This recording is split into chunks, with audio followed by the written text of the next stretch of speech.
All right, we got Death Battle Mahito versus Shigaraki. Now, I think we already know who's gonna win this whole entire thing. Like, I genuinely think he's gonna win this one. I genuinely think he's gonna win. Because Shigaraki got a lot of power. And I mean a lot of it. Shigaraki versus Mahito. The symbol of fear versus the human disaster curse. He's Wiz and I'm Boomstick. Yep. And it's our job to analyze their weapons, armor, and skills to find out who would win a death battle. Tenko Shimura was just a sweet, shy boy who loved superheroes. But sometimes the hand of fate can't abide sweet shy boys. Ruthlessly beaten and abused by his hero-hating father, Tenko pushed beyond. Would you believe me if I said I did not see the end of My Hero Academia? I was meaning to get to it, but a lot of people said that the ending was like a little anticlimactic and it could have been better. But, you know, I'm actually I'm gonna see if I can skip over that part, you know what I'm saying? But, you know, full video will be linked in the description, but, you know how they are. Who knows, I might just get spoiled. On his emotional limits until he activated I was getting close to it, though. I was like... It wasn't something cool like flight or super strength. See, in his terror, he accidentally killed his whole family. Well, except for dear old dad. That one was intentional. Tenko wandered the streets alone, silently begging for someone, anyone, to help him.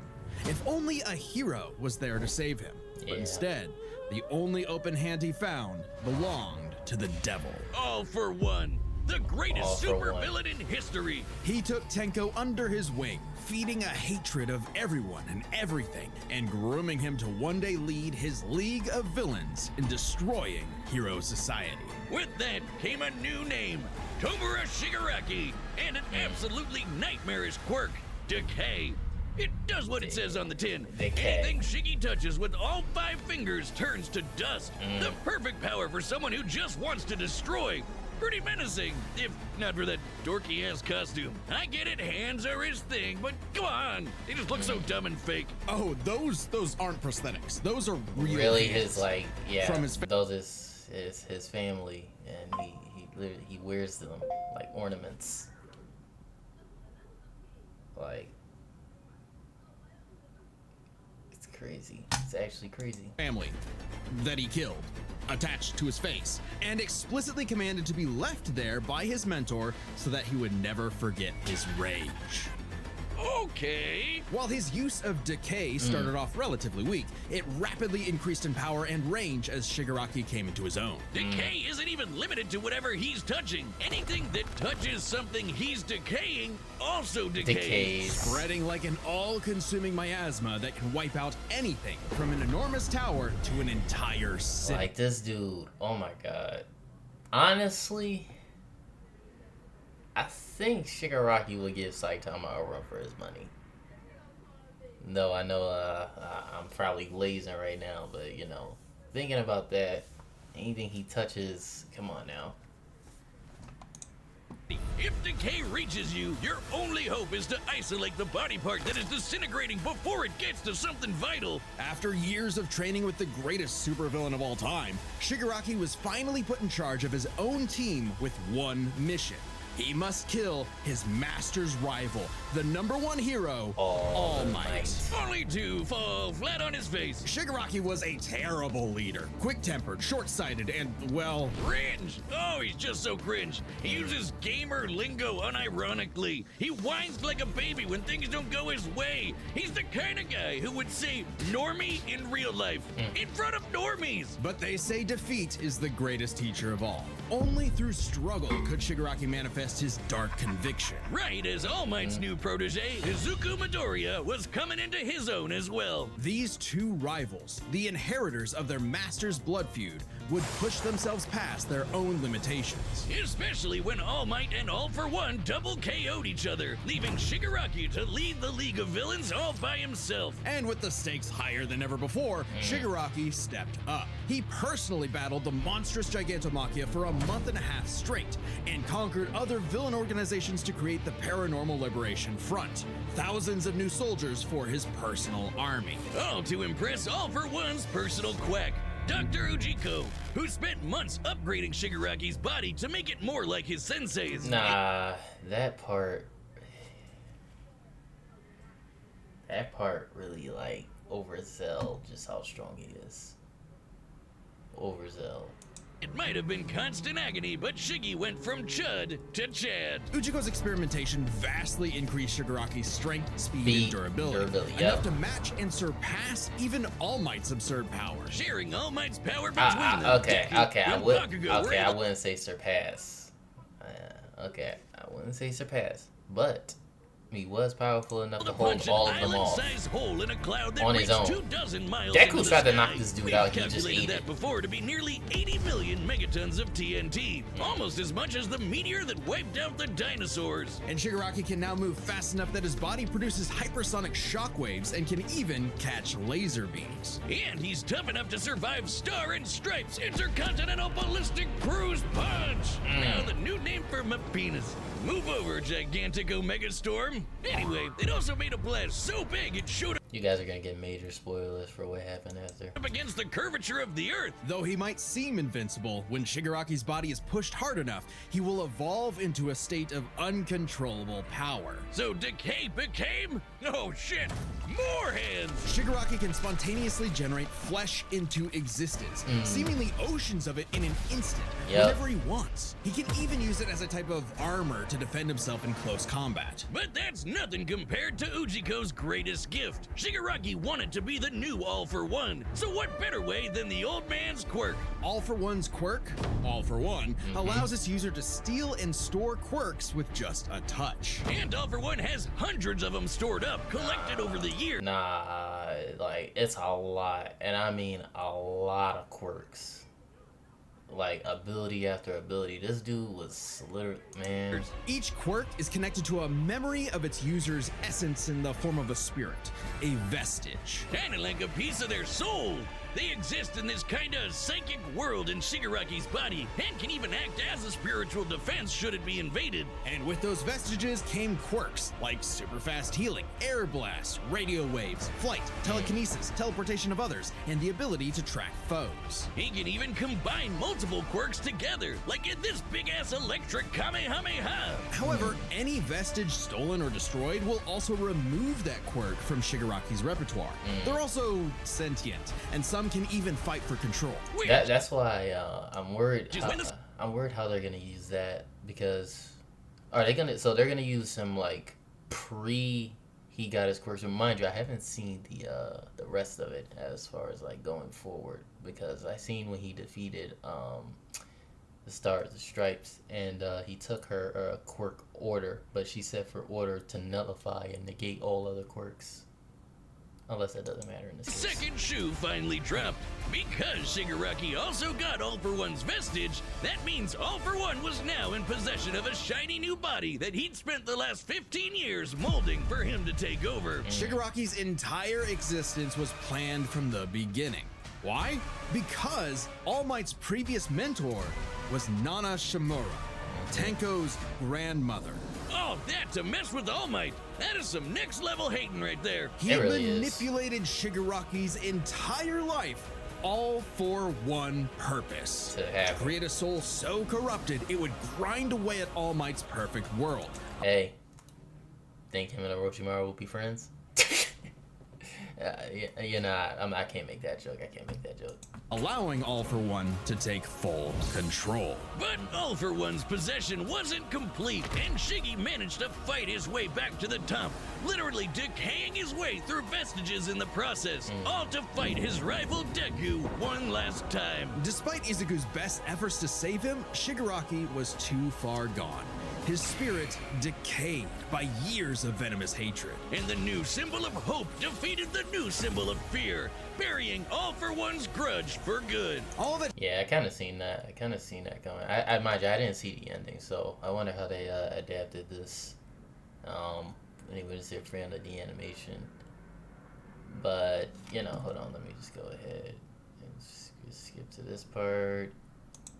Yeah, so. No more spoilers till then. Ever since we got the Cain gist slew his of brother Abel and wetted his fields with his blood, man's greatest fear has been his fellow man.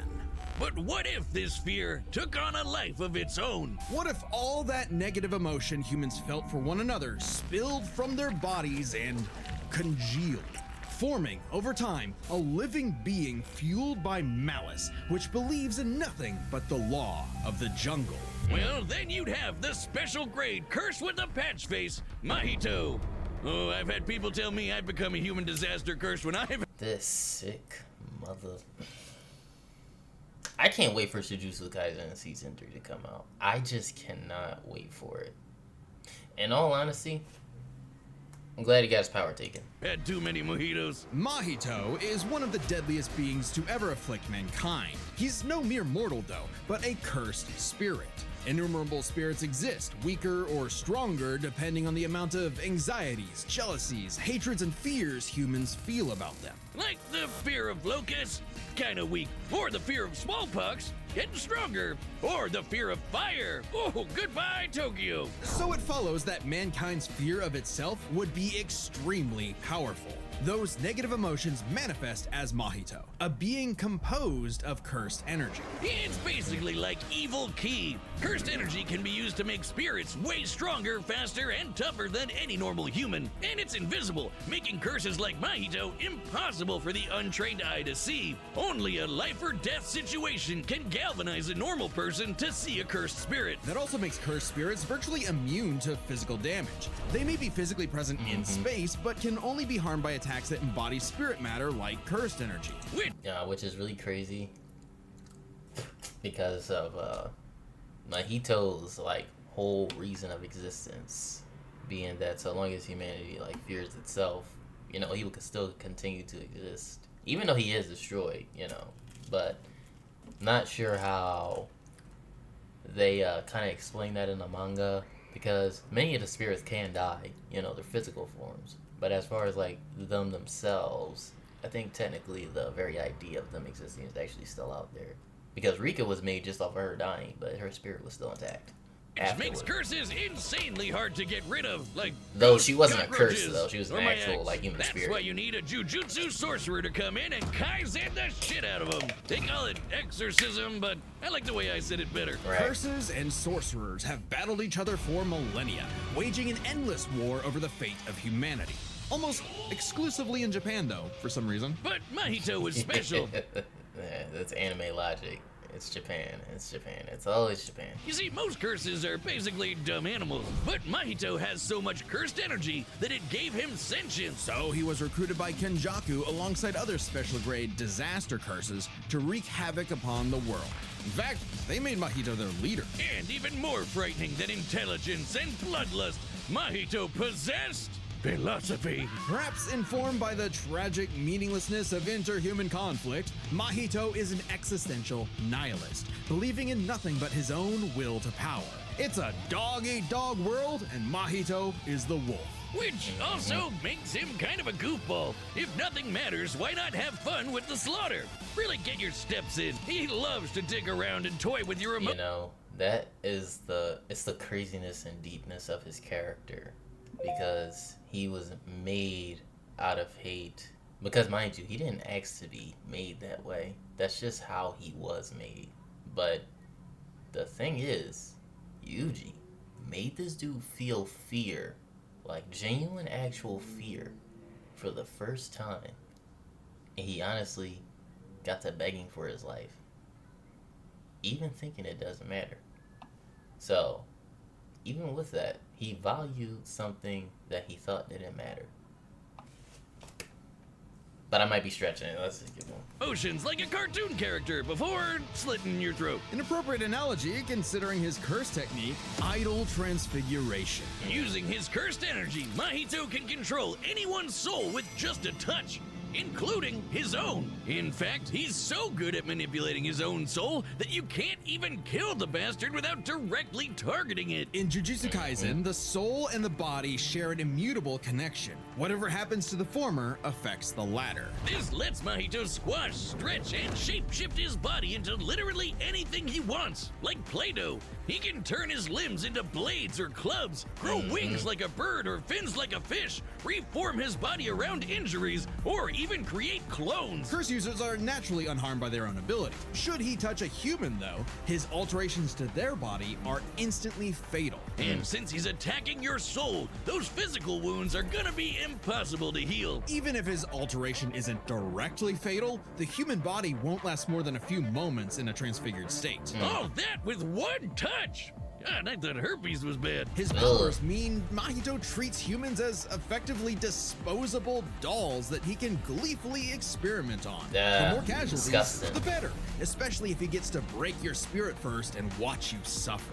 Even more twisted is when he combines two transfigured humans together for soul multiplicity, essentially a giant torrent of body horror flesh that he repels at an opponent. Ugh. Mahito is unbelievably creative with his application of idol transfiguration, and despite being a newborn curse, consistently keeps experienced sorcerers on the back foot. It helps that he's a quick study who's picked up a number of different curse techniques, like the Black Flash. By applying cursed energy within 1 microsecond of an impact with an enemy, space itself will distort, exponentially amplifying its force by a factor of 2.5.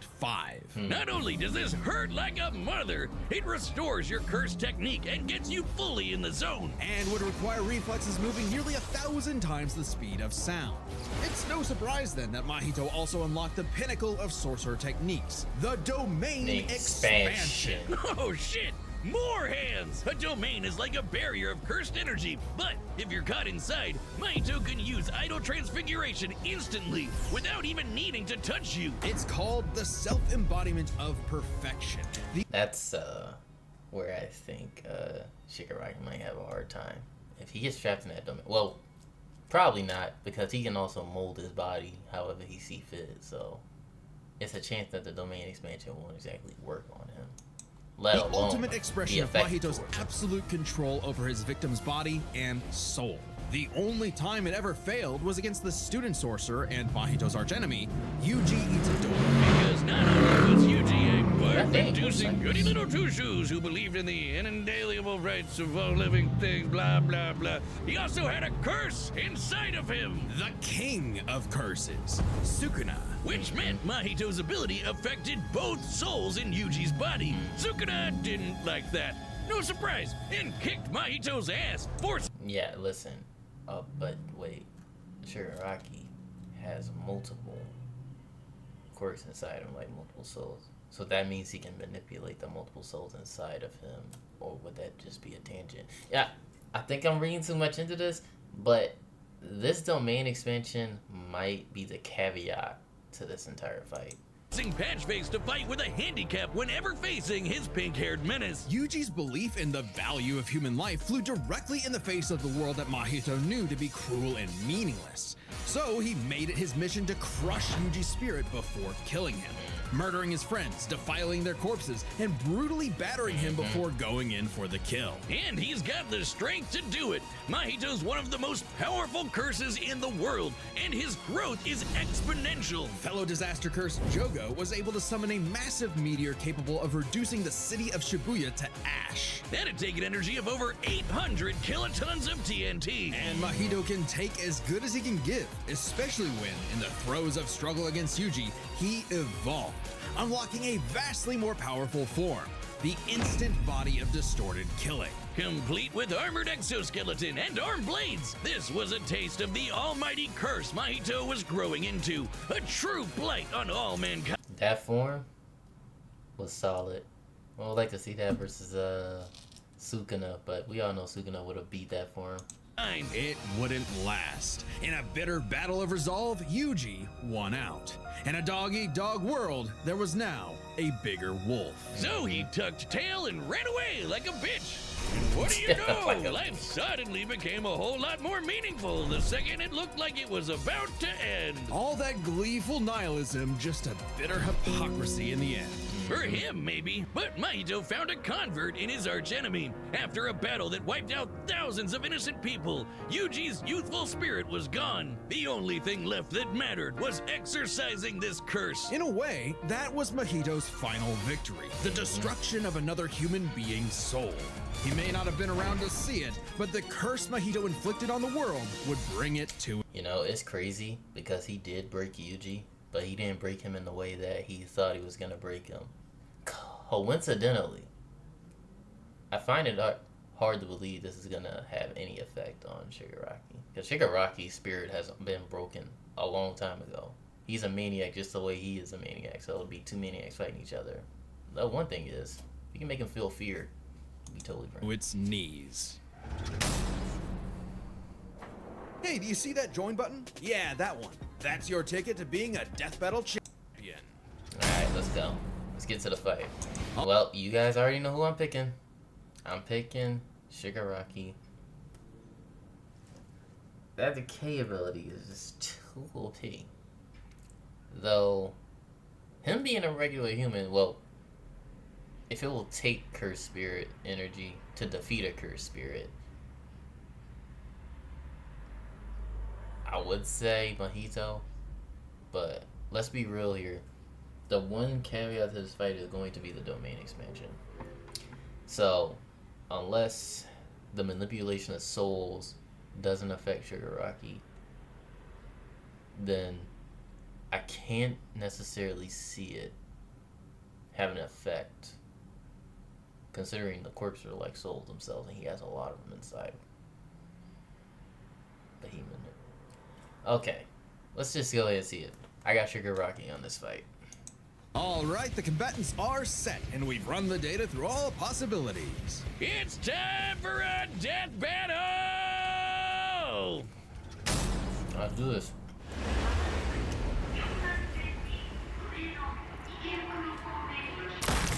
Oh! Hey, yo! Hey, yo, what is this animation? I'm sorry, guys. I don't know if I can censor this or... Okay.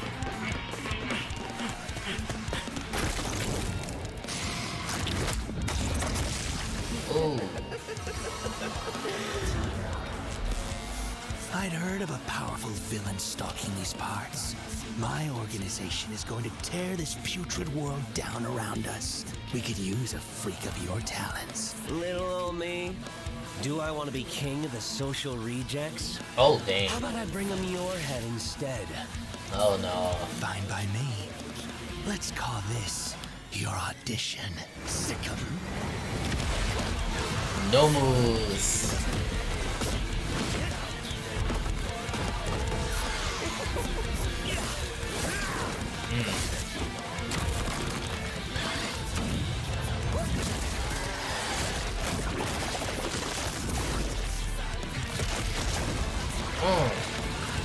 Game over.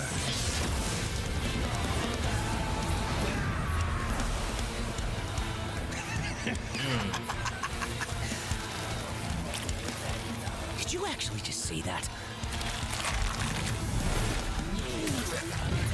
God, how lame!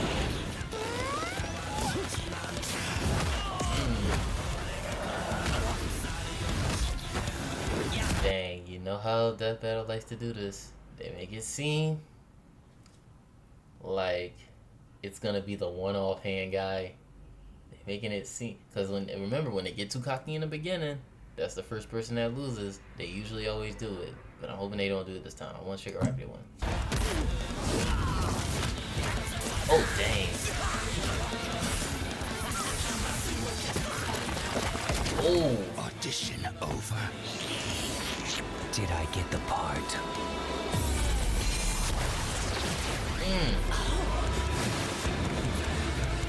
Decay.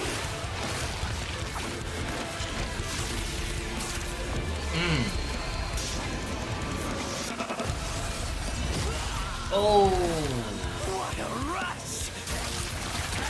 Oh!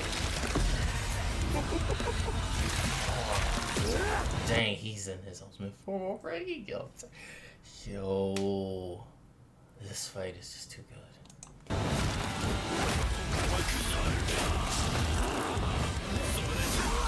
Oh.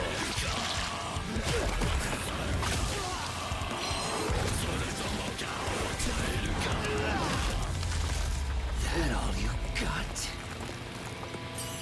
Domain expansion. Yep, here it is.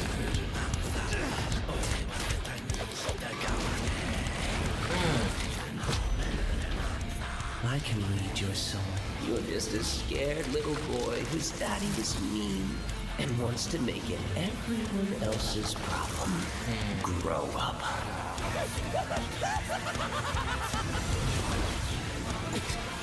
Oh, nah. You don't really know. All for one. Hands off my masterpiece. Yeah, you're not messing with him. You're not. Broken domain expand. Yes! I felt your soul too. You only hate humanity because you were born that way. Yeah. Totally random. I hate them for a reason.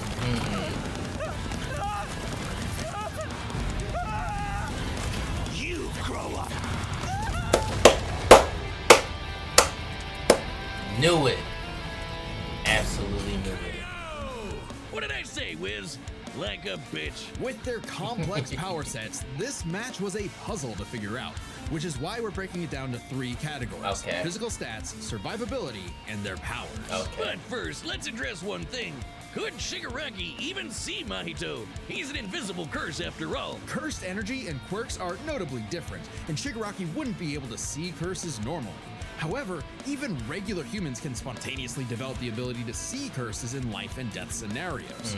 And with the Surge quirk, Shigaraki would have had no problem tracking it. So seeing Mahito wouldn't have been an issue. With that out of the way, we can jump into their stats. This was no contest. Despite the disaster curses being able to destroy entire cities with their cursed energy, Shigaraki's scaling to Deku and Bakugo meant he was calculably millions of times stronger. He was faster too, Yep. considering he could react to light beams, while Mahito's Black Flash capped out at nearly 1,000 times the speed of sound. Nothing to scoff at, but Shiggy was thousands of times faster. Shigaraki takes stats. Yep. But survivability was a little trickier to figure out. Yep, in terms of raw durability, Shigaraki was a lot tougher, and his ability to generate new flesh meant that he could heal any wounds he might receive super Infinitely. easy. And However, make himself a new Mahito body. is a curse and is immune to the kind of overwhelming physical damage Shigaraki could dish out. Not only that, Mahito's regenerative ability via idle transfiguration meant that he Oh, yeah, I'm gonna send with the idle transfiguration. It's but you just send for having a cap on it. But the decay, it affects literally anything he could throw at him. So it's not like he could have just thrown them at him. I mean, let's be honest here. Decay will have no trouble cleaning up whatever he throws at him. So you'd have to fight at close quarters, which he did. he'd come back from anything short of spiritual damage. Considering Mahito's unique curse body, he should actually get the edge in survivability. Which presents a crucial question. Could Shigaraki even kill a curse like Mahito in the first place? Or would Mahito's unkillability give him the time he needed to eventually put Shiggy down with idle transfiguration? It all comes down to their powers. Shigaraki had a lot more variety with all of the crazy quirks All For One had collected over all the years, but none that we know of could properly kill a curse. That didn't mean idle transfiguration was a surefire bet either, though. Of all things, Shigaraki's vestiges served as a spiritual shield from the effects of idle transfiguration. That's what I was about to say, because he had multiple vestiges like that also count like as souls, so that would mean he would be unaffected by it. That's why I said that would have to be the real caveat of this entire fight. The fact that Mahito could not avoid targeting Sukuna while attacking Yuji meant that he couldn't target specific souls inside a person. And Shiggy But has... crazy enough, even with that, both Shigaraki and All For One have almost basically all the same quirks, but All For One has a little more than he does. Except he doesn't have the decay ability, which is why molding Shigaraki the way that he did, even connecting to him via telepathically, it would very well make sense why he would kick him out of his mind. hundreds of soul-like entities inside of him. Sure, each one down means he loses a quirk, but that's more than enough time to land a single hit with Decay, especially considering how much faster Shiggy is. And Mahito has no way to defend against Shigaraki's primary quirk. Decay has affected spiritual beings in the past. Again, vestiges. In fact, he was able to damage Deku's vestige and have that damage transferred to the Deku in the real world. Mahito may be made of spirit energy, but he still has a physical form. In fact, sorcerers that couldn't naturally target the soul were able to fight him on even footing. No reason to think Shiggy wouldn't decay him like everyone else. Giving Shigaraki the third and final edge. It was a unique duel to the death, but Shigaraki's overwhelming might, unstoppable power. Shigaraki, far stronger, larger arsenal, array of power, vestiges, protect from item transfiguration. Though his wound will remove one of the quirks, because yeah, if you destroyed the vestige, you destroyed the quirk with it. Inferior regeneration. Well, yeah, it's only short term regeneration. Well, you got the edge of regeneration, but all that, yeah. Powers, This checks deadly out. decay spelled the end for the disaster curse. Nothing else to say. You really gotta hand it to Shigaraki. The winner is Tomura Shigaraki. Alright. Next time on Death Battle. Okay, who we get next? Rip. No way. Subscribe Master and join Chief as a member to versus see more Death Battle. Doomslayer. Thanks for watching. Oh, nah, I'm here for it. Actually, you know something? You know what I would want to see? I would want to see a fight between the Warden from Super Jail and Bill Cipher. I wonder how that fight would go. Because you guys know how powerful... Well, you don't? Oh, dang. You haven't seen the show. Super Jail is a good show. Anyway, if you like this, be sure to like, share, and subscribe. And I'll see you guys in the next one. Anyways, something.